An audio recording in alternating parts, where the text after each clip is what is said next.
Buenas tardes a todos. Volvemos con el tercer y último panel de este día, que será clausurado entonces por la Universidad Federal Rural de Río de Janeiro. El panel lo titularon, lo voy a leer en español: Inclusión en educación de las culturas políticas y prácticas a la perspectiva omnilética. Espacio que será moderado por los profesores, el doctor Alan Damasceno, la doctoranda Claudia Miranda y la doctoranda Rosángela Cabral. Profesores brasileros, adelante, el espacio es todo suyo. Alan. Muchas gracias, buenas tardes. Eu vou falar em português, porque é a língua materna do Brasil, e penso que esse pluralismo linguístico favorece e materializa essa diversidade homilética de que falaremos na parte da tarde. Bom, Alan Damasceno é um homem branco, de cabelos castanhos escuros curtos, olhos castanhos, pele clara, usa barba, uma barba cerrada, preta e com fios brancos, usa óculos, um óculos de armação preta, formato retangular, veste uma blusa branca e um blazer cinza. E me encontro num ambiente onde ao fundo se identifica um pano cinza, que é uma cortina, e paredes brancas. Bom, então, em nome da Universidade Federal Rural do Rio de Janeiro, que é uma das organizadoras desse terceiro simpósio latino-americano e caribenho de investigação em educação inclusiva, eu dou as boas-vindas a todos, a todas e a todes, com desejo que esse seja mais um debate potente, onde possamos apresentar nossas concepções de um outro mundo possível. Quero aqui agradecer a parceria constituída entre o Laboratório de Estudos e Pesquisas em Educação, Diversidade e Inclusão, o LEPED, da UFRRJ, Universidade Federal Rural do Rio de Janeiro, e o LAPEAD, que é o Laboratório de Apoio à Participação e à Diversidade da Universidade Federal do Rio de Janeiro, e que é constituída por vários pesquisadores, inclusive pesquisadores e professores de outras universidades, além da própria UFRJ. Então, muito obrigado por essa audiência, desejamos que vocês possam, ao longo desse encontro, dialogar conosco, coloquem as suas perguntas aí no chat, que elas serão feitas aqui para as pessoas presentes, as nossas participantes, brilhantes pesquisadoras presentes nessa tarde. Muito obrigado a todos. Então, eu passo a palavra para a querida moderadora desta mesa, a professora Cláudia Miranda.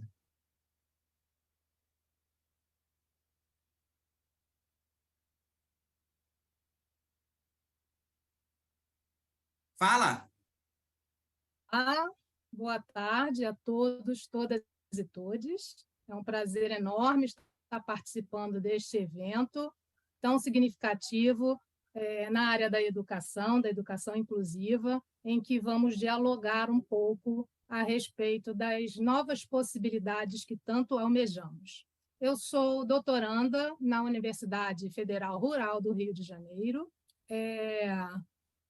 e estou fazendo um estágio doutoral no CELEI, né, com o programa de investigação e residência, e meu tutor é o professor Aldo Campo, e nós vamos hoje abordar esse tema das culturas políticas e práticas da inclusão e educação na perspectiva omnilética. Então, me autodescrevendo, eu sou uma mulher de estatura mediana, de cor parda, tenho cabelos pretos, lisos na altura dos ombros, olhos e sobrancelhas castanhos, utilizo uma blusa branca com gravuras e imagens em preto e branco.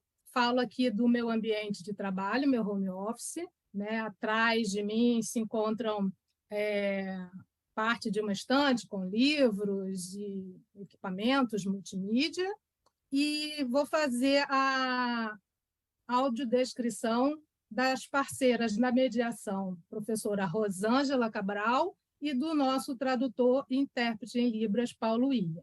Então, a Rosângela, que vai estar aqui mediando as perguntas, né, no chat, é uma mulher branca que tem cabelos castanhos, utiliza óculos escuros, de armação escura, óculos de grau. Os cabelos estão presos num coque.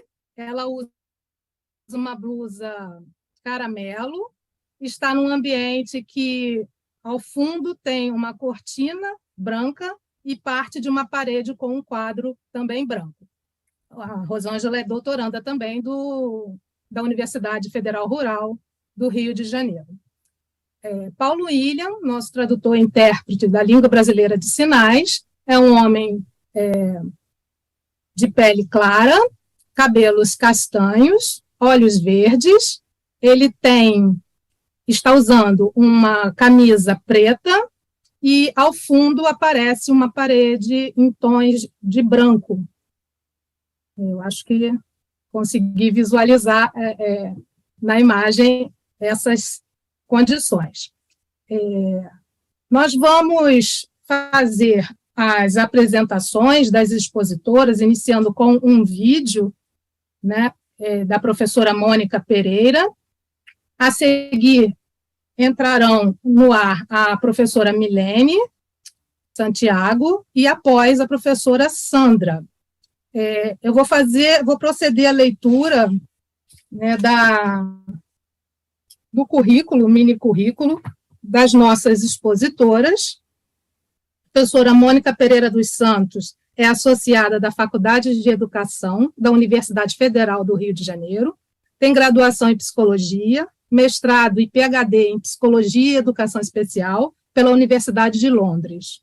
Tem atuado como parecerista em várias agências financiadoras de pesquisa, além de ser membro efetiva de importantes associações nacionais e internacionais, como, por exemplo, a Associação Nacional de Pesquisadores em Educação, a Associação Nacional de Direitos Humanos, Pesquisa e Pós-Graduação, a Associação Brasileira de Psicologia Social e a Associação Brasileira de Pesquisadores em Educação Especial.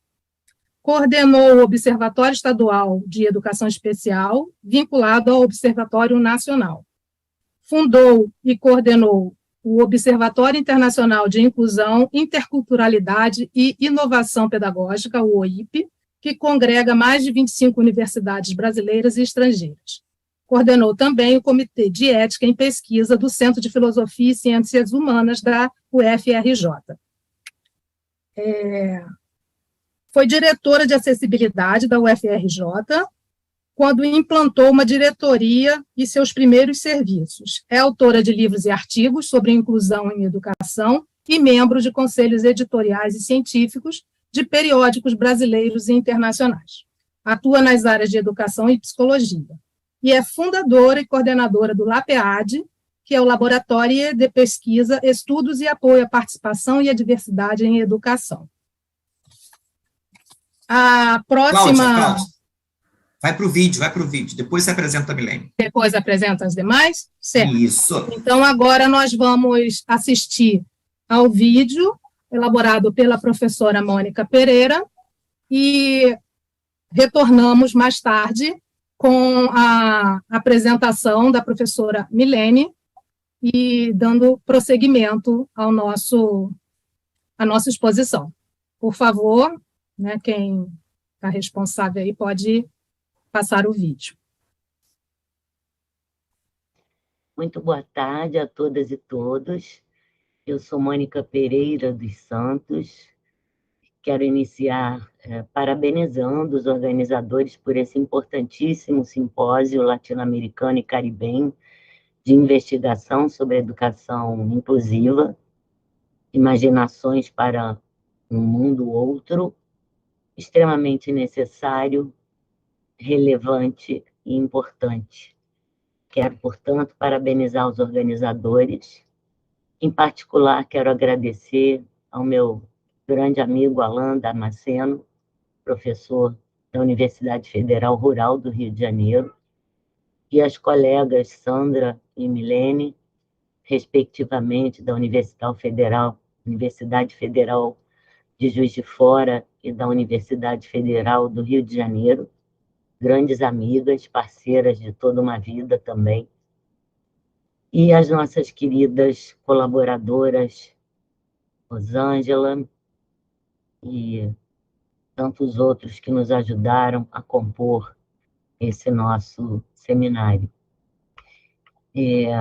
Nós temos aqui uma desculpa a pedir para vocês pela minha ausência física, ou melhor, ao vivo nesse momento. Infelizmente, como todos já devem saber, professor universitário cada vez mais uma categoria que, infelizmente, tem sido assolada por muito trabalho cada vez mais. No Brasil não é diferente.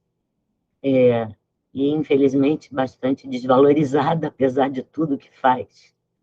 E é por esse motivo que eu não pude estar ao vivo com vocês hoje. Mas meu coração, saibam disso, está com vocês.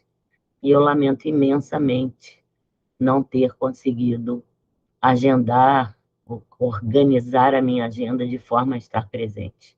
Até porque essa é uma mesa, um painel que tem tudo a ver com uma perspectiva que eu venho desenvolvendo no meu laboratório e que esses grandes amigos aqui fizeram a gentileza, a grandeza de se proporem a apresentar junto comigo para todos vocês, todas vocês, o que é, né?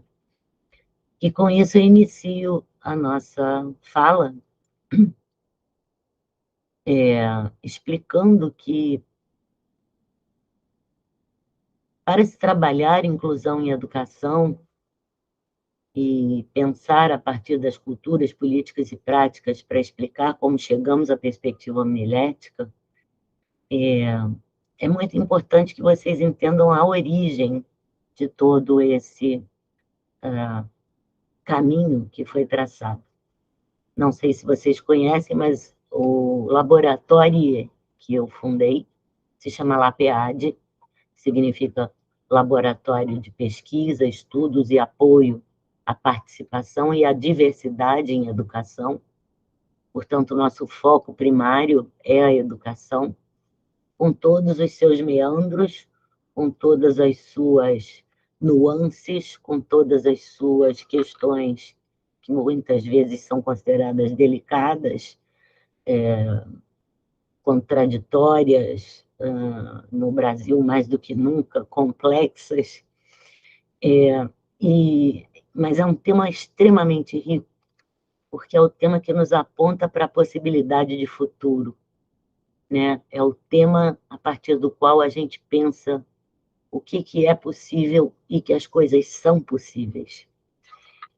E dentro desse grande tema, educação, nós temos uma série, uma infinidade de subtemas que muito nos interessam, em particular porque a educação problematizada, ela nos aponta uma série de justiças e também injustiças, acordos e desacordos, que quando paramos para pensar com mais atenção, com mais detalhes, com um olhar mais apurado, sempre nos surpreendemos, né? E aí, por conta disso, nós criamos o LAPEAD. E temos aqui laboratórios amigos, laboratórios co-irmãos, como é o LEPEDI, do professor Alain, o LINDA, da professora Sandra, grupos que a professora Milene também está envolvida. Portanto, no LAPEAD, nós iniciamos sempre trabalhando a partir da nossa percepção de inclusão. E, desde há muito, trabalhávamos inclusão inspirados num material que foi construído por um grande amigo inglês chamado Tony Booth, que criou o chamado Índex para a Inclusão, que é esse material ao qual eu me refiro. Um material riquíssimo, né, que trabalha com o conceito de culturas políticas e práticas e que possibilitou que nós abríssemos uma série de caminhos a partir do olhar investigativo da pesquisa acerca da construção de valores, né, do elencamento e do firmar de acordos políticos, não partidários, mas políticos no sentido de que são decisões que se tomam, e também no sentido de se promover práticas pessoais, profissionais, né, de cada um de nós dentro das instituições educacionais. Nós gostamos de falar educacionais porque, ao pensarmos a educação a partir do olhar do Índex, já desde aquela época, final dos anos 80, início dos anos 90, entendíamos que não se tratava apenas da educação básica, da escola, mas de qualquer ambiente educacional, desde a escola, passando pelas universidades e outros campos educativos que não se referiam apenas, que não aconteceriam apenas nas escolas. Então, por aí, e inspirados no Índex, desenvolvendo o Índex, traduzindo as várias versões do Índex no Brasil, nos tornamos líderes aqui ao trabalhar com o Índex e produzindo pesquisas, vários trabalhos de extensão, e, enfim, fazendo uma série de intervenções a partir do Índex. Mas, ao mesmo tempo em que trabalhávamos com as 3 dimensões, também íamos vendo que elas não eram suficientes para dar conta de toda a realidade com a qual nos encontrávamos. Não é que elas não fossem suficientes, na verdade, é que elas, sozinhas, vistas de uma forma, digamos, mais separada uma da outra, era difícil ver como que elas se entrelaçavam. Então, a partir dali, eu comecei a atribuir ao Índex um papel mais ativo, digamos assim, e a enxergar essas 3 dimensões como dimensões que se interrelacionavam. Mas era difícil ainda descrever que tipo de relação elas tinham. E foi aí que, no meio da década dos anos 2000, da primeira década, eu comecei a pensar, junto com toda a nossa equipe do laboratório, que talvez fosse o caso, a gente está falando ali de relações contraditórias, né? Relações em que culturas diferenciadas muitas vezes conversavam, mas muitas vezes também entravam em embates com as políticas e as práticas, outras vezes as políticas com as culturas e as práticas, e outras vezes as práticas com as políticas e as culturas.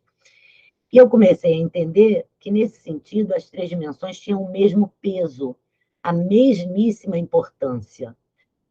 Diferente um pouco do Índex, que sempre enxergou as culturas como uma dimensão essencial. Então, eu discutia muito isso com o Tony e eu nunca consegui me convencer de que as culturas sejam mais essenciais do que políticas ou práticas. Por quê? Porque você também cria culturas a partir de políticas e práticas, como você também elege políticas a partir de culturas e práticas, como as práticas também podem gerar culturas e políticas novas, né? Ou entrar em contradições com elas. Então, eu me apropriei da condição, da categoria dialética, como uma forma de trazer para o quadro Culturas, Políticas e Práticas que o Índex apresentava, trazer de uma maneira que tentasse explicar, né, essa mesma relação. E, assim, dar para essa relação entre as 3 dimensões uma base mais orgânica, né? E a dialética em que nos apoiamos era a dialética lukácsiana, que é uma dialética, né, de origem marxiana, mas que é de Lukács, e que trabalha muito, principalmente, a questão da totalidade e, dentro dela, desse conceito, dessa categoria de totalidade compreendida em relação ao que seja a parte e o todo e a totalidade. Bem, trabalhamos vários anos juntando as três dimensões a partir desse entrelaçamento dialético, mas ainda sentíamos que algo faltava, porque, para além da compreensão da totalidade e da relação parte-todos, não se tratava tão somente de superarmos uma contradição ou as contradições com as quais nos deparávamos, mas muitas vezes de entender que superar não significaria necessariamente passar a um outro estágio. Muitas vezes superar também poderia compreender trabalharmos com aquilo que está presente, mas entender que naquilo que está presente há também o presente potencial, ou seja, o presente ainda invisível, né? O presente das brechas, que talvez não signifique uma superação completa, mas signifique estar aberto a trabalhar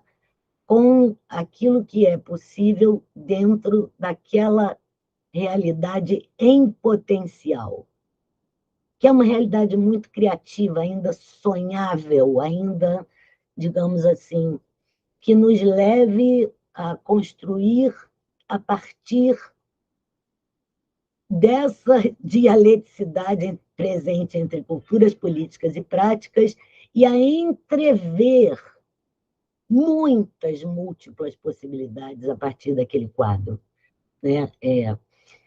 E aí a gente começou, então, a estudar Morin, que tem uma base marxista, mas que se afasta dela, trazendo esse namoro com o pós-moderno, né? E foi um momento assim, muito interessante, isso acontece mais para a segunda década dos anos 2000, a partir de 2010, final da primeira década, início da segunda, e é muito interessante esse movimento, porque muitos começam a nos questionar, mas como assim? Né? Modernidade com pós-modernidade? Que isso? E a minha resposta sempre foi, onde é que está escrito que não é possível? Né? Quem me desautoriza isso? Por que que nós não estamos autorizados a isso? Eu acho que essa é uma grande questão que todo cientista ousado tem que se perguntar. Onde é que está escrito que é lei? Onde é a lei que diz que não? Né? Porque senão a gente não sai do mesmo nunca, né, gente? Então, assim, com essa ousadia que o nosso grupo se permitiu e que os grupos que nos acompanham nos ajudam a construir, é que a gente parte para essa proposta. E aí surge, finalmente, em 2011, uma perspectiva, um nome para essa perspectiva, né, que é a homilética. Como surge esse nome? É um nome no sentido de que as três dimensões juntas, que nós já tentávamos dar um nome de trialética, era pouco. 4 dimensões juntas também não deram conta do recado, mas as 5 entrelaçadas deu. E eu fiquei pensando, bom, mais 5, eu posso pôr pentalética ou alguma coisa assim, hexa, hepta. Não, eu não quero dar um número final, porque a gente nunca sabe qual é o final, qual é o limite, né? Exatamente por isso, eu também não quero que seja teoria, porque as teorias encerram essa perspectiva. E aí entra o lado um pouco Foucaultiano meu, né? Digamos assim. As palavras encerram, e a minha ideia era jogar, né, com uma perspectiva, portanto, conceitual, essencialmente linguística, porque tudo que criamos é linguístico, mas que nos deixasse ainda a liberdade de continuarmos criando, né, sempre que possível. Então, uma perspectiva que, ao invés de respostas, trouxesse a observação de mais relações e, consequentemente, mais perguntas, e que não apontasse para um número final, né? Vai que outras pessoas descubram outras dimensões em jogo, como, por exemplo, a dialogicidade paulo-freireana, que um doutorando meu está buscando, né? Ou mesmo a ludicidade, um outro doutorando recém-formado já trabalhou com isso dentro da homilética, o que eu achei super interessante. E ele criou o omnilúdico, e esse outro está pensando na omnidialógica, o que eu acho super interessante, ousado, e é isso, né? Assim, as perspectivas não encerram, e é nesse sentido que eu acho que a homilética ela é muito fértil, né? E ela é um modo de, não só de olhar, analisar, mas também de ser, porque a gente só consegue desenvolver esse olhar quando a gente se propõe a ampliar a si mesmo, né? A entender que as verdades não conseguem mais ter espaço, né? A entender que a ciência ela precisa ser compreendida pelas incertezas que gera, e muito menos pelas certezas, né? Principalmente quando a gente fala de ciências humanas e sociais, né? Que os próximos passos podem ser sonhados, pensados, imaginados e devem, mas que a certeza é alguma coisa muito pouco garantida. Então, é nesse sentido que a gente produz nossas análises, e é nesse sentido que cada análise produz uma série de questões, né, e hipóteses com as quais procuramos construir, digamos assim, algumas respostas que não são finais, finalísticas, jamais, né, mas que são extremamente ricas e muito imaginativas, sem dúvida, mas calcadas naquelas relações que naquele momento conseguimos ver, nos deslocando sobre um mesmo fenômeno o tempo todo e tentando olhar de várias maneiras. Então, em alguns momentos, uma dessas dimensões parece tomar um protagonismo maior, mas é num momento, porque se eu mudo novamente o foco do meu olhar, outra emerge. E outra emerge já com uma segunda ali empurrando, digamos assim. Só para te provocar, se deslocar mais uma vez e ver que mais outras duas estão ali competindo, né? Tentando se, ora, por vezes se encontrar, outras vezes se digladiam, né? E aí a gente vê direitinho, né? Como é que é essa totalidade, né? Essas totalidades em contradição, e, ao mesmo tempo, com a portinha da incerteza e da complexidade aberta, apontando para caminhos possíveis, apesar da gente ver o contraditório se fazendo presente. Então, é um pouco isso em que se constitui essa perspectiva, que eu acho que Milene e Sandra vão conseguir materializar melhor quando elas falarem das suas pesquisas, né?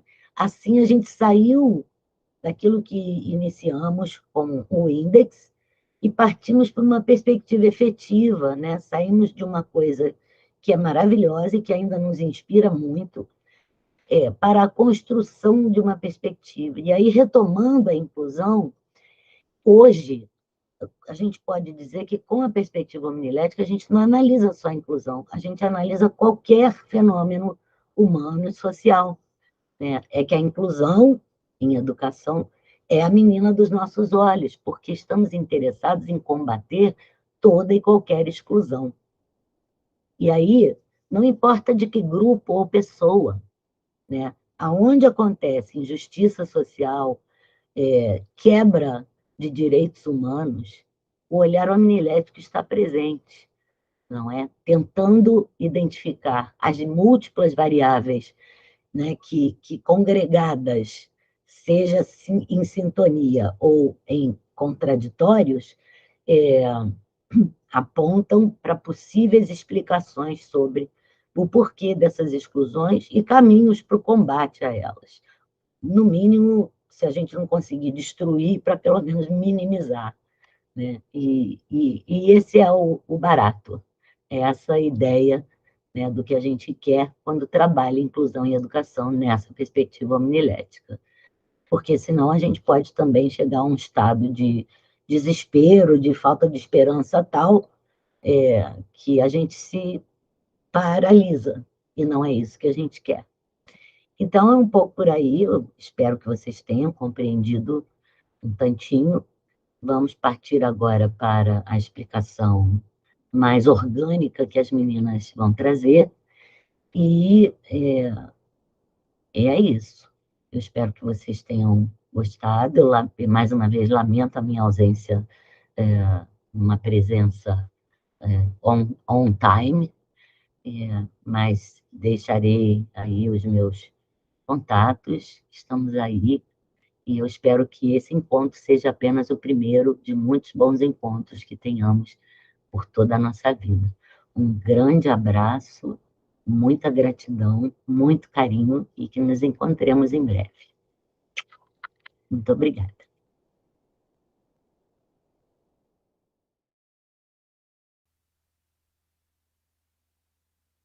É muito importante, sempre um prazer ouvir a professora doutora Mônica Pereira, né, que nos traz questionamentos extremamente importantes para a contemporaneidade, para a sociedade contemporânea em que vivemos, né?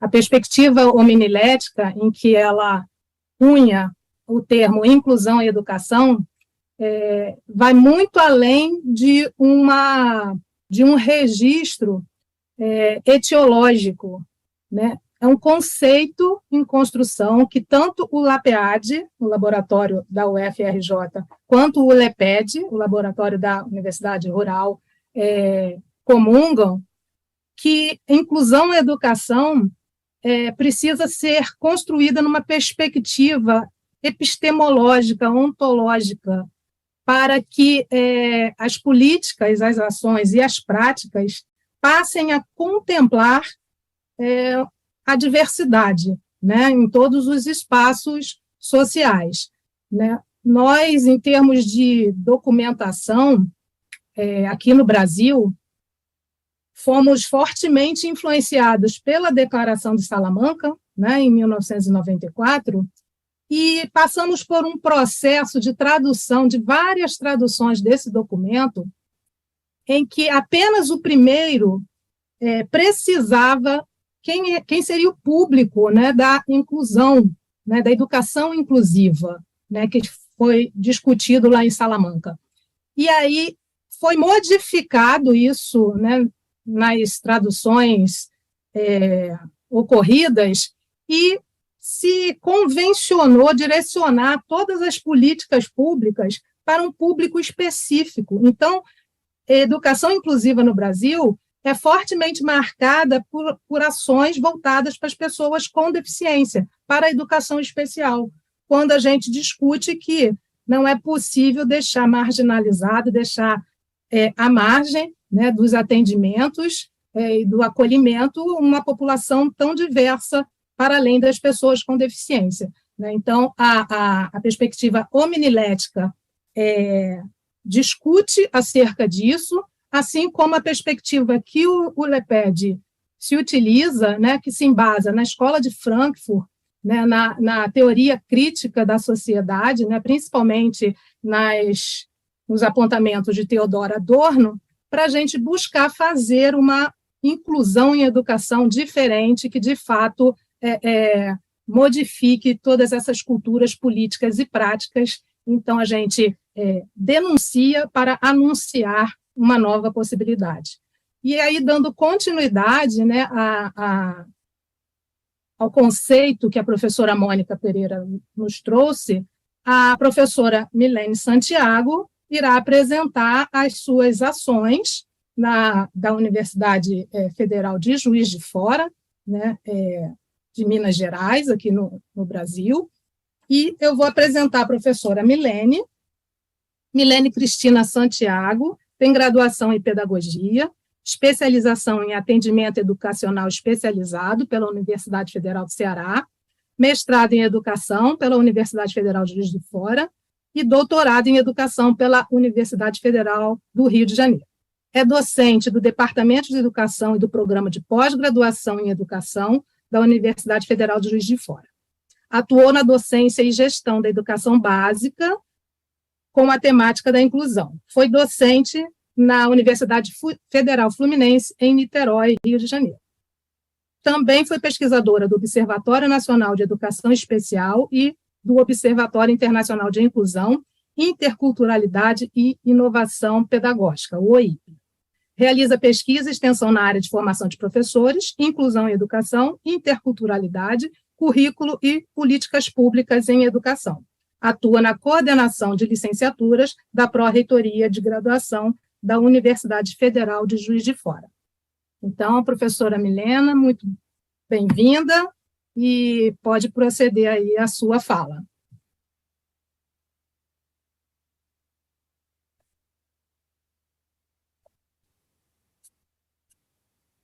Seu microfone está fechado, Milene. Perdão, boa tarde a todos e todas, é uma imensa alegria estar com vocês nesse evento grandioso, com temas tão importantes e pertinentes para a nossa atualidade, uma honra estar na presença de Alain, representando o LEPED, Mônica e Sandra representando o LAPEAD, da qual fiz parte, são grandes amigos, né, e pesquisadores que sempre trabalham comigo, né, num regime de colaboração. E após a exposição da professora Mônica, que foi minha orientadora de mestrado, trago aqui, né, a missão de falar um pouquinho sobre a perspectiva homilética e sua relação com inclusão e educação, considerando as 3 dimensões do índice, que são culturas, políticas e práticas. Então, a ideia aqui é falar um pouquinho inicialmente do meu encontro com o índice, que aconteceu em 2008 no LAPEAD, durante o período de doutoramento. Então, eu chego na universidade para fazer o doutorado, não conheci o índice, conheci Mônica, e me foi passado, todos os pesquisadores falavam do índice, e é um documento fácil da gente encontrar na internet, e quando eu me deparei, eu vejo um monte de questão, um monte de categoria, parecia um documento que era um checklist, aquilo me causou um estranhamento. E, recentemente, dando aula na pós-graduação, quando eu apresentei o índice, né, para os meus alunos, eles sentiram o mesmo estranhamento. Só que, a partir daí, a gente começa a mostrar, né, qual é a potência de se trabalhar e de se compreender as dimensões de culturas políticas e práticas. E a gente vai perceber que existem uma série de trabalhos produzidos, tanto no Brasil quanto fora do Brasil, e a cada autor, a cada pesquisa, essas dimensões vão criando, vão tecendo novos significados e sentidos. E isso é bonito. E quando a gente vê esse material na prática, né, ele se tornando pesquisa, ele se tornando um referencial teórico, metodológico, a gente percebe a importância, primeiro, de compreender as questões da inclusão em educação, que, por sua vez, é uma dimensão da inclusão social, dentro, né, de uma interdimensionalidade que traz as culturas enquanto, como diz a Mônica, né, uma dimensão existencial, como valores que a gente precisa construir nos nossos espaços institucionais e na nossa sociedade. As políticas, não necessariamente as macropolíticas, mas as políticas também que nascem, que são gestadas, né, no interior de cada espaço, mas que também respondem, né, ao que acontece na macropolítica, e a gente vai perceber que essas culturas e essas políticas, elas vão reverberar nas práticas, não necessariamente numa posição hierárquica, né, como ela disse. E a partir de então, tendo contato com índices, né, a gente começa, junto com a Mônica, com um grupo de pesquisa, a reconhecer que há algumas limitações nessas categorias, nessas dimensões, e a gente começa a perceber uma necessidade de ampliar as possibilidades epistemológicas. E aí, inicialmente, num primeiro artigo, em 2009, a gente usa o conceito de trialética, porque a gente já discutia as 3 dimensões do índex com a questão da dialética. E aí, nesse primeiro artigo, né, que é chamado Escola de Abá, Política Curricular para a Igualdade Racial, no município de Juiz de Fora, Minas Gerais, pela primeira vez, né, a gente começa a tecer esse conceito. Mas a Mônica, não feliz, ela vai pensando, ela vai acionando o grupo para isso, cada pessoa com a sua pesquisa, e o grupo também tinha pesquisas coletivas, a gente tinha eventos, né, conversava com outros colegas, como ela mencionou, em 2011, né, já surgiu o termo homilética, que agora está em constante, como que eu vou dizer, construção. O último texto publicado com Mônica chama Com Deficiência, Mulher e Refugiada, uma tríade homileticamente interseccional. Então, eu percebo, né, o salto de 2009 para 2021, de como esses conceitos, né, eles ganham uma historicidade e também eles vão ganhando outros sentidos com base nas pesquisas que vão sendo construídas e nas discussões que a gente vem travando, né, entre os nossos núcleos. Aí, quando a gente vai pensar, né, como fazer um processo, como pensar nas culturas políticas e práticas rumo à perspectiva homilética, né, que é o tema do nosso painel, a gente vai pensar primeiro que a inclusão, ela sempre trouxe uma ideia de mudança de paradigma. E quando a gente vai pensar, a gente tem um conceito que prevê uma mudança de paradigma, mas a gente ainda está sustentado num paradigma da modernidade que traz a questão binária. Então, quando a gente vai discutir a inclusão como uma mera oposição à exclusão, não é suficiente, porque, na verdade, muitas questões, né, são construídas para promover a inclusão e não promovem.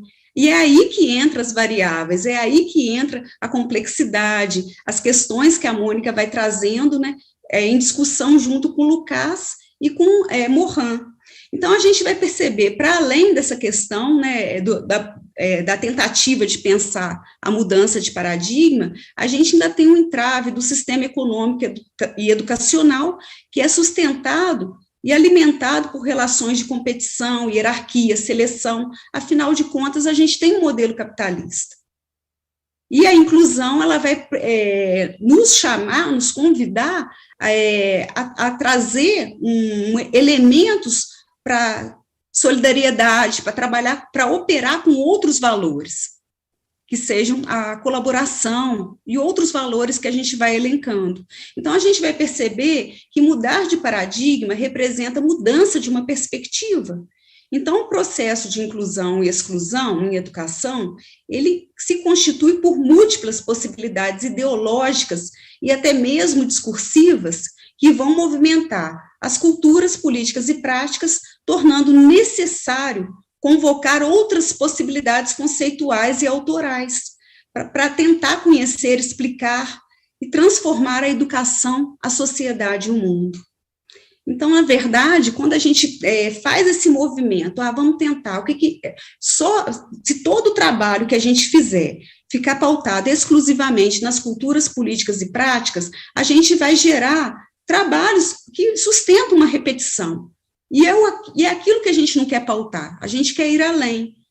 Porque quando a gente começa a desconstruir ou a desaprender o que a gente já tem em termos de paradigma, aí sim a gente começa a sustentar ideologicamente uma outra proposição, e essa outra proposição, que sustentada pela ideologia e pelo currículo, pode gerar realmente transformações, né, nessas culturas políticas e práticas. E quando a gente vai trazer, né, a ideia da perspectiva homilética, aqui eu trago 2 pequenas citações, né, da Mônica.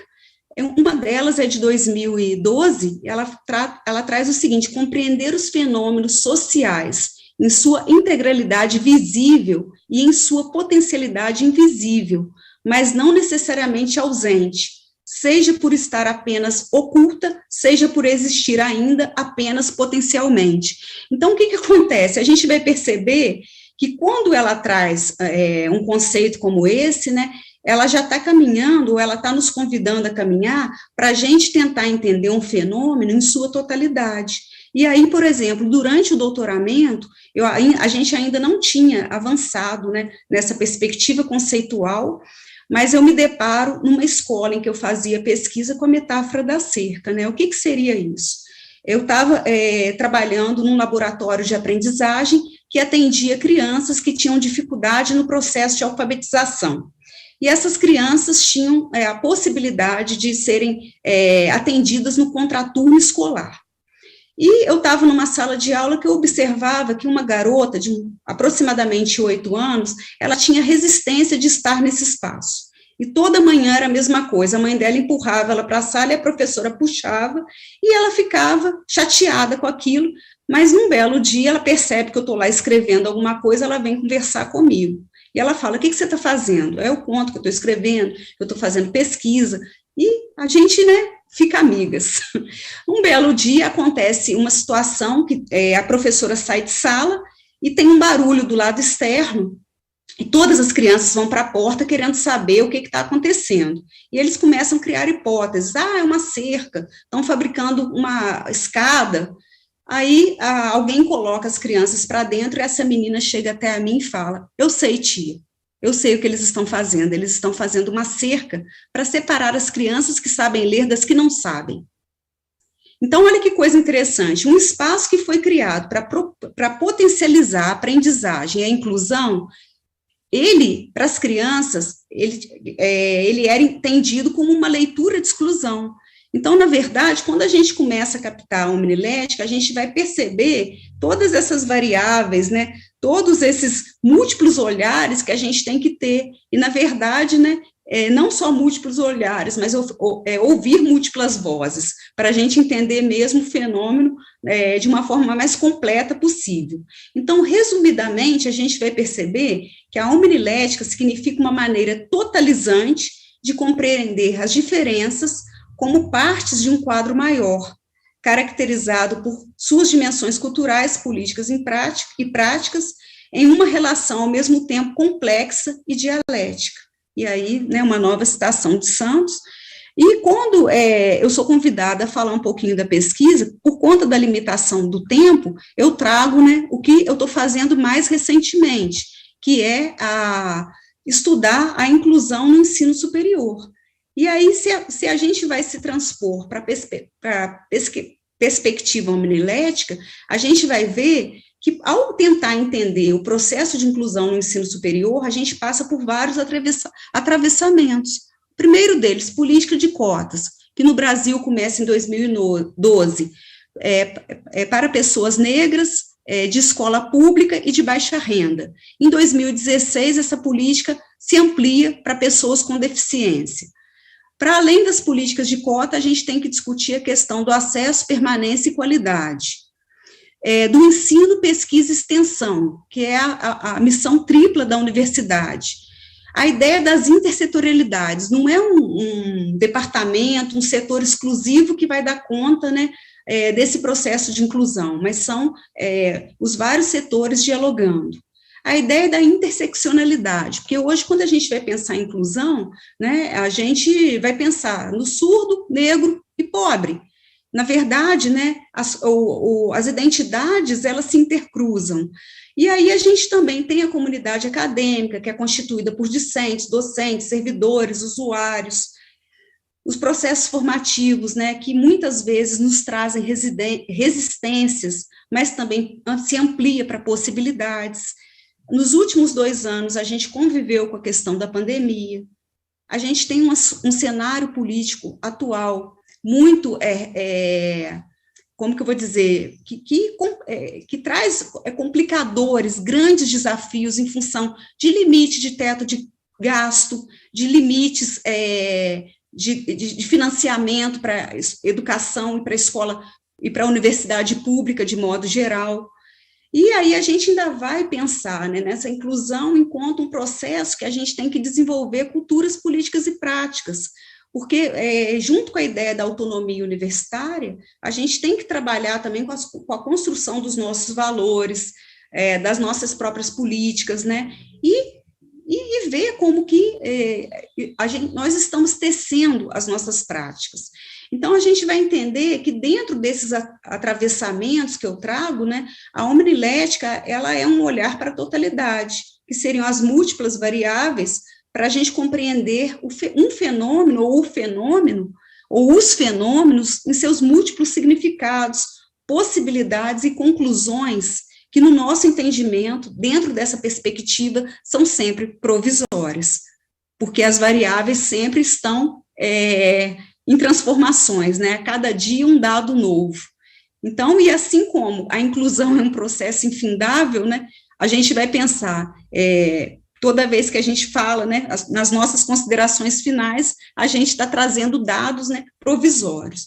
Enfim, considerando a questão do tempo, eu tive a intenção de trazer mais uma reflexão, né, mostrar um pouquinho do que a gente pode fazer com essa teoria, com essa ideia epistemológica, mas eu fico à disposição, né, para o debate, para novas questões, né, que podem ter surgido na fala da Mônica e a partir da minha apresentação. E agradeço imensamente pela atenção e mais uma vez pelo convite e também pelos nossos intérpretes de Libras. Muito obrigada a todos e todas.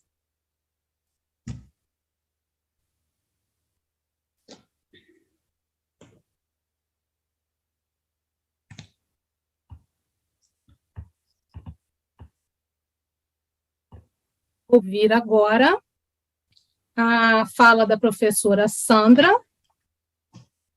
Cordeiro de Mello. Professora Sandra é graduada em Psicologia pela Universidade Católica de Petrópolis, no Rio de Janeiro, mestre em Educação pela Universidade do Estado do Rio de Janeiro, doutora em Educação pela Universidade Federal do Rio de Janeiro e pós-doutora em Educação pela Universidade do Estado do Rio de Janeiro. É professora associada e atua no programa de pós-graduação em Educação e na graduação da Faculdade de Educação da Universidade Federal do Rio de Janeiro. É coordenadora do Laboratório de Inclusão, Mediação Simbólica, Desenvolvimento e Aprendizagem, o LINDA, e desenvolve pesquisas sobre inclusão em educação, desenvolvimento, aprendizagem, transtorno do espectro autista e síndrome de Down. Após a fala da professora Sandra, nós vamos abrir para as perguntas e tentar contemplar aí as dúvidas que vocês estão sinalizando no chat. Então, professora Sandra, muito bem-vinda, obrigada pela participação, a fala está contigo. Obrigada, Cláudia. É um prazer enorme estar aqui na presença de pessoas tão queridas, Alain, Milene, Mônica, que veio em vídeo, né, e está nesse encontro tão importante. Bom, assim como Milene, e junto com Mônica, a gente vem pensando essa questão da homilética, e são tantos anos, né, refletindo sobre processos de inclusão em educação, que eu acho que a gente acaba impregnada desse pensamento e dessa perspectiva, né, para tudo que a gente vê e faz e vive, né? Então, nesse sentido, eu trouxe hoje a pesquisa que eu venho desenvolvendo na Universidade Federal do Rio de Janeiro, é a pesquisa do aplicativo Conjuntos. O que significa isso? A gente queria pensar uma alternativa para o processo de formação de professores. A gente entende que para que inclusão dê certo, inclusão em educação funcione de forma mais ampla, cada vez mais ampla, porque ela funciona, né, mas de forma cada vez mais ampla, os professores precisam se formar cada vez mais e melhor. Mas essa formação que tradicionalmente vem sendo feita, ela parece não atender aos professores como planejado, né?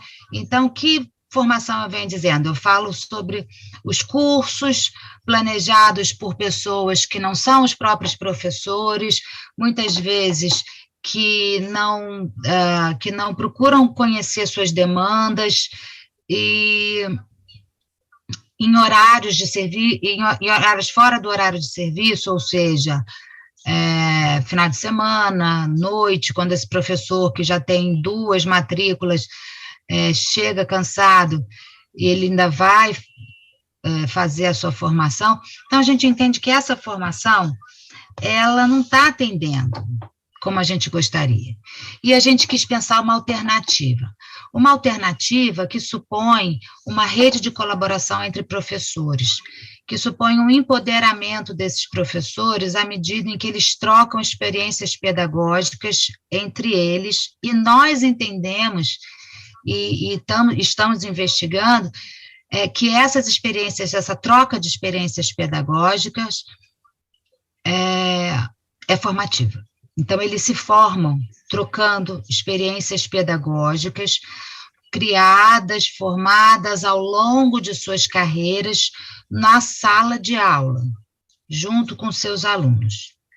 Então, é essa pesquisa que eu venho apresentar. Eu gostaria de lembrar que eu não fiz a minha audiodescrição. Eu sou uma pessoa branca, de cabelo liso, castanho, estou de óculos também, meio marrom claro, estou com uma blusa cinza, um casaquinho preto, e meu fundo de tela está embaçado. Eu gostaria de lembrar que hoje no Brasil é o dia seguinte de um dia muito importante, né? Que foi o dia das nossas eleições. Estamos todos aqui impregnados disso, né? Todos aqui, quem está aqui do Brasil, né? Alain, Milene, Cláudia, Rosângela, está com isso no coração, né? Está com essa ansiedade, essa angústia, porque isso faz parte da nossa vida, né? Agora a gente vai ter um segundo turno e a gente vai ficar com esse pensamento persistente também, né? Então, pensar a homilética é você pensar que existe um sujeito que vai trabalhar, um sujeito que tem uma vida pessoal, um sujeito que relaciona tudo isso ao mesmo tempo agora. Tá? Essa é a dinâmica. Então, o aplicativo, esse aplicativo é um aplicativo para celular, tá? E tem uma equipe enorme por trás, né? Aqui tem as minhas doutorandas que estão fazendo suas pesquisas também em volta, nesse âmbito do aplicativo que eu vou apresentar. Carolina vai pensar na questão do ciclo de políticas, porque é o aplicativo Conjuntos, e o nome quer dizer com e juntos, são professores juntos, trocando experiências pedagógicas entre si, mas nesse momento são professores de Piraí, uma cidade, um município do Rio de Janeiro, e é um município pequeno, né, e justamente foi o lugar que nos escolheu e que a gente escolheu também para fazer esse primeiro momento do aplicativo. A Natália, ela vai falar sobre a relação dialógica dos professores como uma relação formativa. Ela vai falar, por exemplo, da criação de uma comunidade de aprendizagem no âmbito do aplicativo. Então, você imagina que o professor ele vai ter esse aplicativo no celular e ele vai poder trocar suas dúvidas, suas inseguranças, seus sucessos, junto com outros professores, e isso vai criando uma comunidade de aprendizagem. A Daiane, a minha mestranda, ela tá trabalhando em cima ela quer contar a história da criação do aplicativo a partir de uma pesquisa colaborativa.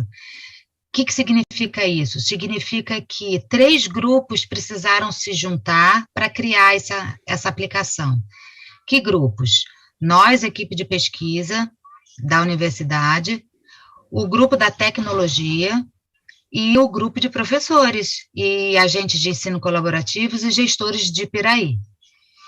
A Jéssica, ela vai estudar a participação dos agentes de ensino colaborativo, que tem vários nomes e a gente vai chamar de profissional de apoio.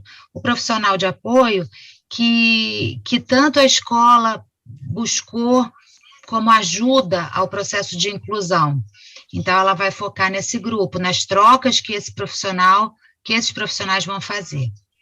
A Joyce, ela quer saber se isso que a gente está propondo funciona ou parece funcionar como um processo formativo. Então, ela quer saber se a troca de experiências pedagógicas entre professores pode ser considerada uma formação, né? E uma alternativa ao processo de formação de professores. Essa aqui é a nossa equipe da tecnologia, o Ricardo Marciano é o coordenador da equipe, a gente tem o Francisco, o Vinícius, a gente tem o Alan, que é quem pegou no laço o aplicativo, pegou na mão, faço reuniões com o Alan praticamente todos os dias, é ele que está fazendo o sistema, né, do aplicativo, que eu vou mostrar para vocês. O Ézio, o David, que são alunos do Ricardo, que estão trabalhando com a gente. Vale lembrar que o Brasil vem passando por um momento muito difícil de financiamento às pesquisas, e essa pesquisa não foi financiada. Então, todos aqui estão trabalhando gratuitamente, tá? Mas eu agradeço, assim, infinitamente a cada um deles. Bom, aqui é o aplicativo, né? Esse aplicativo, ele está para subir para as lojas do Google Store e Apple Store agora em outubro, mas não vai ter amplo acesso agora vai ser só para os professores de Piraí, né? E ele vai chegar assim, mais ou menos com essa carinha, essa primeira versão. Então, aqui o sujeito vai fazer o seu cadastro, né, e vai logar, login e senha. Esse professor que se logou, né, criou login e senha e fez o seu cadastro, botou os seus dados ali, ele é o professor de uma turma, e ele vai criar uma turma, né, a sua turma, e aí ele vai clicar nesse ícone e vai criar uma turma. À medida em que ele cria turmas, as turmas aparecem aqui embaixo, as turmas dele.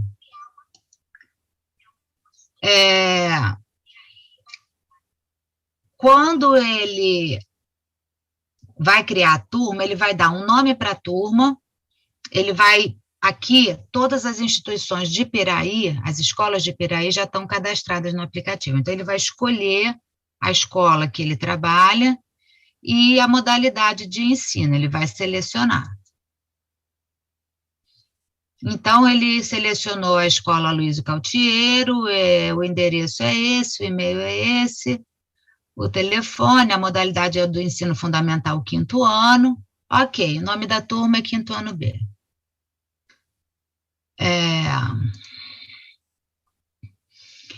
A turma tem alunos, então ele vai cadastrar os seus alunos. Esse momento de cadastrar os alunos é um momento muito importante, porque à medida em que ele cadastra a sua turma e cadastra os seus alunos, e depois ele cria e alimenta os seus portfólios, ele gera informação para que outros professores possam acessar e começar a troca, tá? Então, ele precisa criar os seus alunos. Então, ele vai criar os alunos aqui. Então, ele vai botar... Os alunos, eles não têm nome, eles têm matrícula.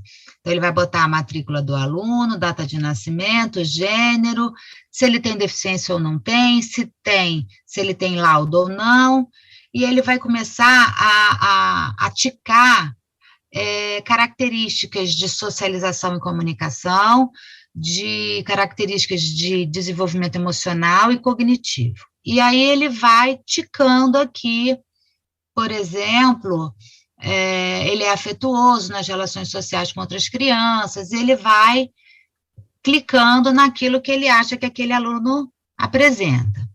A ideia aqui é que o professor, ele não tem que fazer diagnóstico. O professor, ele tem um olhar especial, ele é um dos primeiros a identificar um desenvolvimento diferenciado dos alunos. Ele é um dos primeiros a alertar a família, tá? Porque ele tem um privilégio de ter muitas crianças para observar. Então, ele vai ticar aqui, vai selecionar aqui algumas características desses alunos. E aí, as turmas deles vão ficar aqui. Ele vai ter a turma tal e turma tal, já está cadastrada, com os seus alunos todos cadastrados. Aqui a gente vai ter uma coisa que foi muito discutida com os professores, que é o portfólio. O portfólio é um espaço para o professor cadastrar e alimentar com as atividades que ele faz, né? É quase um diário. Então, ele vai cadastrando e alimentando esse portfólio, trazendo, fizemos uma atividade tal, então ele pode botar vídeo, ele pode botar fotos, ele pode botar texto. Então, ele vai acessar aqui o dia, né, dia 12, ou qualquer dia aqui, que eu clico aqui, e vou criar uma atividade. Nesse momento aqui não tem atividade, mas agora eu vou criar.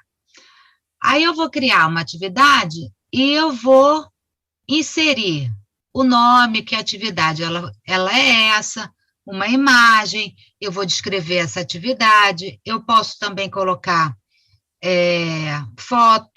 vídeos. E aí, então, eu tenho uma atividade adicionada aqui.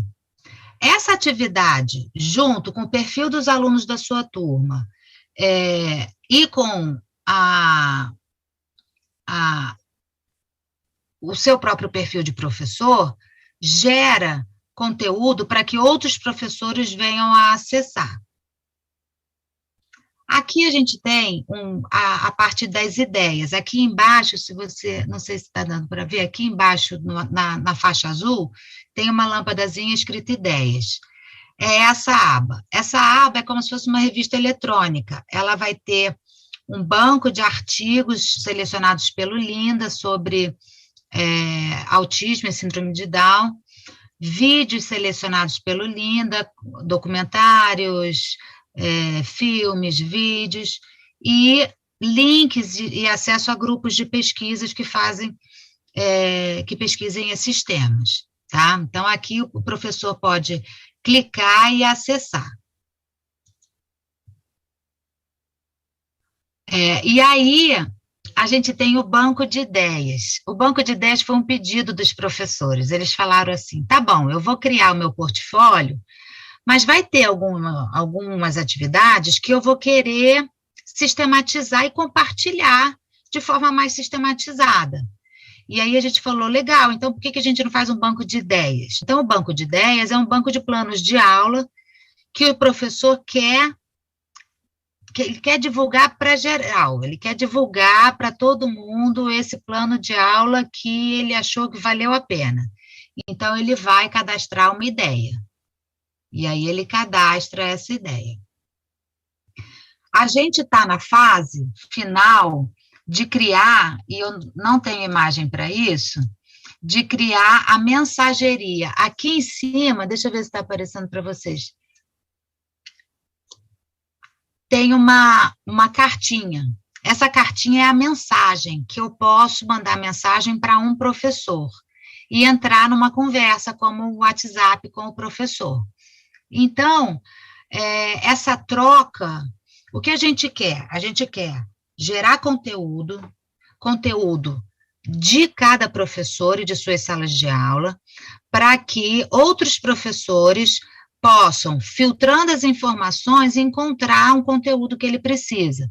Então, ele pode filtrar pelo perfil de alunos, ele pode filtrar por atividades, ele pode filtrar por segmento, e ele vai encontrar um professor que tem um portfólio, e ele vai poder acessar esse portfólio, ele vai poder acessar esse banco de ideias, e ele vai poder acessar o Saiba Mais, que é aquela revista eletrônica.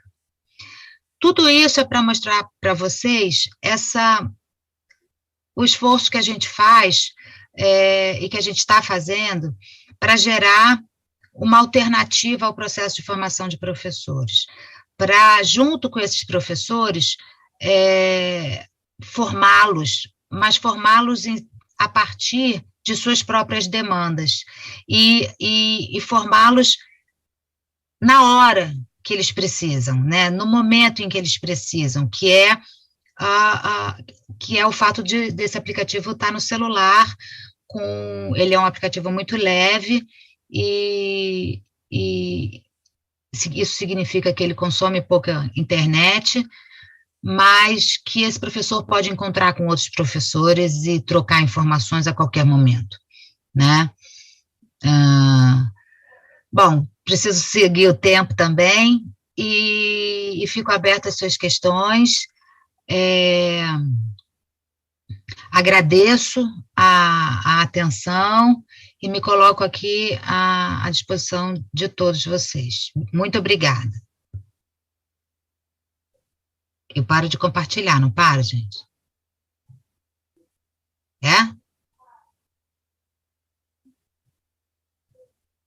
Acho que sim. Tá, então vou parar. Pronto. Obrigada, professora Sandra Cordeiro, pela brilhante apresentação, assim como a da professora Milene.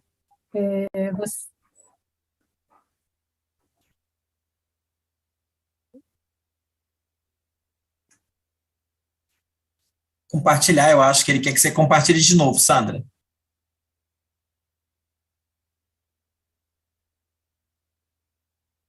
Tá bom, desculpa. Deixa assim, deixa assim. Tá bom.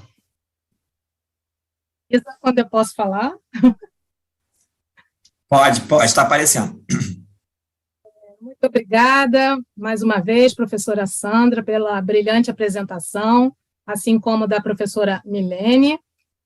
Vocês exemplificaram muito bem o que a gente levantou como a questão das culturas e das práticas nessa perspectiva, né, de atender a diversidade e de uma inclusão para todos, né?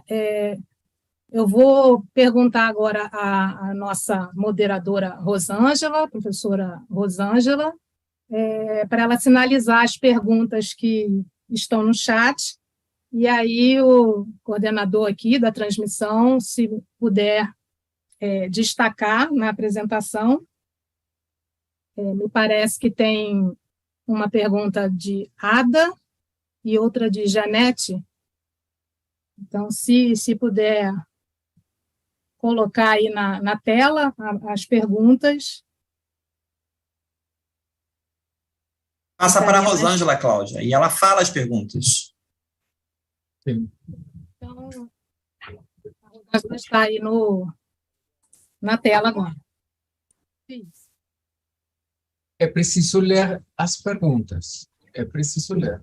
Isso, Rosângela, pode ler. Rosângela. Está sem áudio, Rosângela. Sem áudio. Sem áudio. Desculpa, boa tarde a todos, todas e todes. Vários elogios no chat, e tivemos duas questões. Uma da Ada, que pergunta, eu posso fazer as duas questões, que aí vocês podem discorrer. A Ada pergunta, como se pode medir ou qualificar os processos de inclusão pelo número de pessoas incluídas, onde antes eram excluídas, ou pela qualidade das medidas inclusivas? E a Janete faz a questão, sob o ponto de vista dos doutores, como vem a educação superior inclusiva no Brasil, particularmente na vinculação com a sociedade e a responsabilidade social? Foram essas duas questões que nós tivemos no chat. Ótimo, aí a gente pode passar, né, direto para a professora Milene. Perfeito. Então, em relação, né, à inclusão no ensino superior no Brasil, eu percebo que no que tange a questão da sociedade e responsabilidade social, o principal, como que eu vou dizer, a principal rede, né, para a gente fazer esse contato com a comunidade se dá via extensão. E eu acho que essa é a maior potência das 69 universidades públicas brasileiras. Hoje, mesmo que a gente esteja, né, com muita dificuldade para operacionalizar os projetos, porque isso tem custo, os nossos alunos precisam de bolsa, a gente tem tido dificuldades muito grandes, né, na atual política, no atual cenário, mas a qualidade dos trabalhos em todas as áreas, quer seja na saúde, nas ciências humanas e sociais, até mesmo na área de exata, todos têm projetos extremamente importantes, né, que fazem esse link, né, que se traduzem nesse compromisso com a sociedade. Então, quando a gente vai pensar na inclusão de uma forma mais ampla, não restrita, né, aos nossos alunos também, que para se manterem precisam desses apoios de assistência estudantil, o primeiro aspecto que eu começo a pensar é da grandeza do processo de extensão. E hoje a gente conta também agora com uma proposta que é de curricularização da extensão. Então, na verdade, a extensão, ela ganha um papel tão central na formação dos novos profissionais e também na missão da universidade para com a sociedade, que hoje a gente já tem uma política, né, de trazer a extensão para o currículo. Então, praticamente todos os nossos alunos vão ter que, de alguma forma, estabelecer relação e contato com a comunidade e favorecendo, né, os diversos espaços sociais e os diversos grupos, né, que buscam ter acesso à universidade por essa via. E a outra questão quando eu vou pensar na questão da valorização do processo de inclusão, e se a gente, eu acho que o principal indicador dentro da universidade é a permanência. Então, não adianta a gente ter as políticas de ações afirmativas, a gente oferecer 50% de cotas, se a gente não tem como garantir a permanência, né? Recentemente, em Juiz de Fora, a gente tem um caso de uma aluna que chamou atenção, foi até para a mídia, tanto social quanto a mídia formal mesmo, né? É o caso de uma menina que, Juiz de Fora, ela fica numa região da Zona da Mata, que atende vários municípios pequenos. Só em Minas Gerais nós temos mais de 800 municípios, e a Universidade de Juiz de Fora, ela atende todos esses municípios. E essa aluna, ela foi aprovada por um processo de seleção mista e seriada, e ela é uma menina negra, cadeirante e de família pobre. E ela tem profundas dificuldades, né, e ela foi aprovada na medicina. Então, isso a gente vai ver, né, a importância das cotas afirmativas para promover essa inclusão. Só que aí, no momento que essa menina é aprovada, a gente já começa a pensar, e agora? E aí, todas essas 69 universidades vão ter os núcleos de apoio à inclusão, ou algum núcleo, né, que tenta cumprir esse papel junto ao aluno, de apoiar esse processo intersetorial para garantir, né, a permanência dele. Então, num primeiro momento, antes que a aluna estivesse matriculada, os próprios colegas fizeram uma vaquinha virtual, que é uma campanha que tem acontecido na internet para coletar fundos, né, para determinada atividade, e eles conseguiram comprar uma cadeira motorizada para ela, que ela não tinha. E aí, uma vez dentro da universidade, a gente aqui em Juiz de Fora, né, tem um relevo muito acidentado, muito montanhoso, então a própria universidade, para você chegar em alguns setores, você tem que subir morro e morro. Então, assim, a própria acessibilidade, né, geográfica não é favorável. E tudo isso a gente tem que pensar junto com essa menina, né, que o horário que você vai poder cursar, para tentar relacionar o horário de aula com o ônibus adaptado. Então, são muitas questões. Eu trago isso só para exemplificar e afirmar que, na verdade, né, é importantíssimo ter a política de acesso, mas é indiscutível a necessidade da gente garantir, né, a permanência, e essa garantia da permanência, ela envolve financiamento, ela envolve custo, e ela envolve comprometimento, né, dos nossos governos. Então, fica aí, né, a mensagem. Agora eu passo a palavra. E peço desculpa, eu vi nos comentários, né, que o português é uma língua difícil. Eu até consigo falar um portunhol, mas eu ia me enrolar muito, eu peço humildemente desculpa a vocês. Janete, ela agradece por responder a inquietude dela, e nós agradecemos, né, essas questões e a forma como você soube ser bem explícita, assim, bem clara nessas respostas. Agora eu queria convidar o Alain para que pudesse encerrar esta tarde de hoje com a nossa apresentação.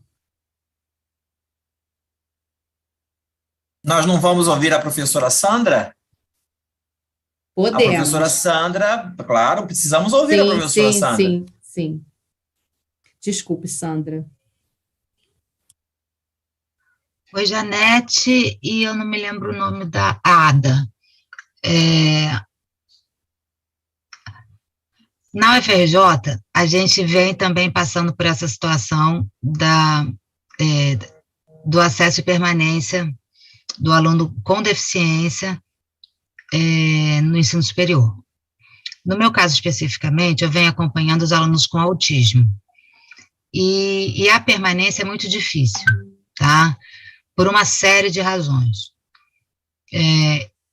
Mas eles tiveram, e eles vêm tendo, um movimento muito interessante de criar coletivo. Então, à luz do que foi criado na USP, na Unicamp, eles criaram também o coletivo autista da UFRJ.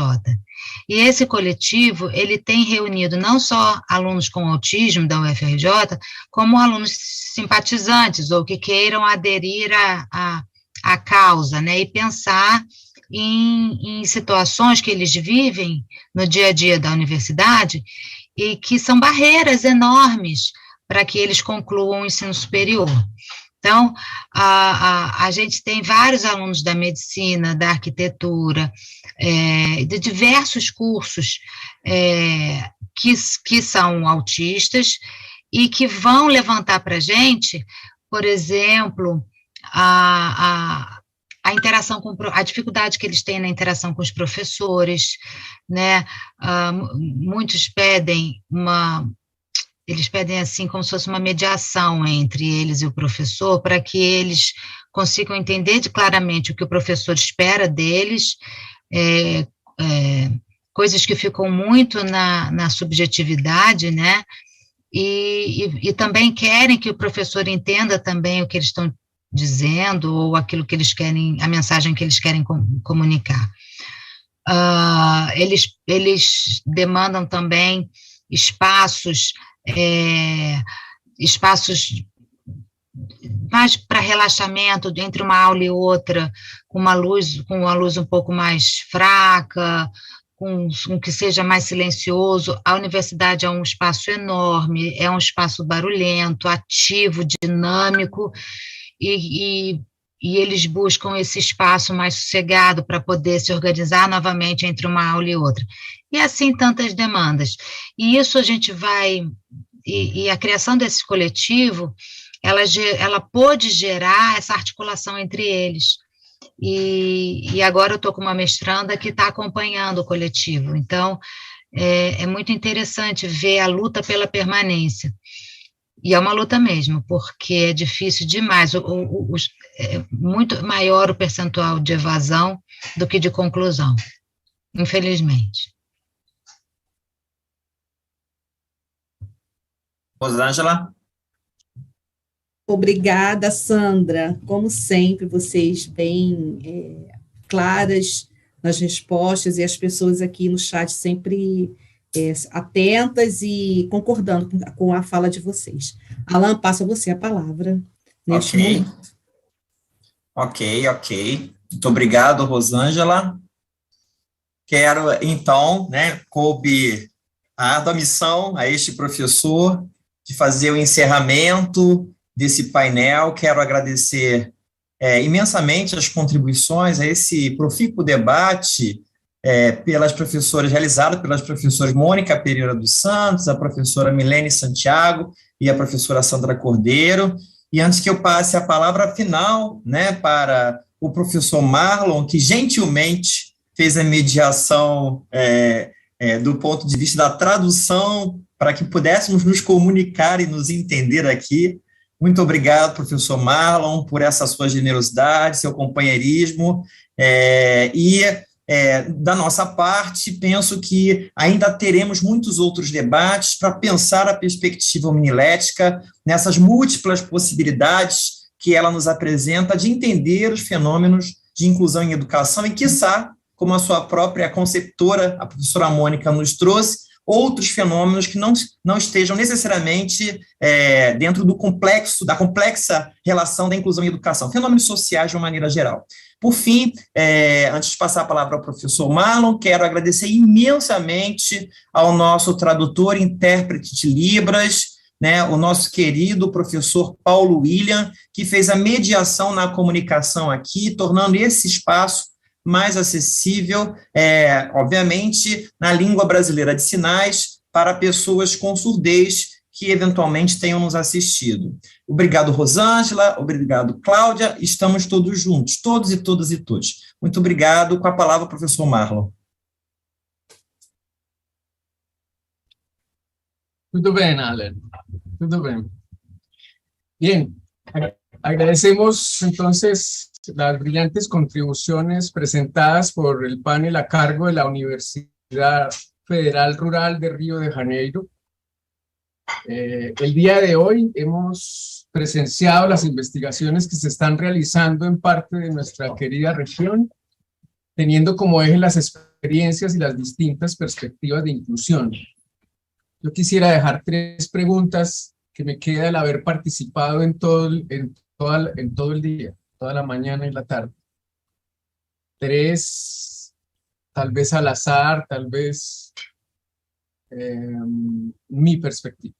¿De qué manera las discapacidades pueden interpelar los modos institucionales en los que trabajamos la inclusión?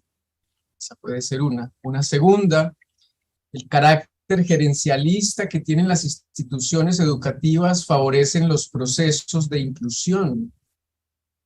Y una tercera, ¿qué consecuencias trae para nuestros países el hecho de pensar una perspectiva intercultural en la cual se desnaturalicen los ejercicios de poder colonialista? Esas serían 3 parciales preguntas. Y con esto entonces llegamos al fin del primer día del tercer simposio latinoamericano y caribeño de investigación de la educación inclusiva. Los esperamos mañana, martes 4 de octubre a las 10 de la mañana, Chile, Argentina y México, 8 de la mañana, Colombia, Perú, México, Ecuador, para disfrutar de la sesión número 2. Les recordamos que para recibir los certificados es necesario firmar el formulario de asistencia que está en el chat de YouTube en la parte de arriba. Está puesto por la Universidad, la USS de Valdivia. Muchas gracias a todos. Feliz día. Nos vemos mañana.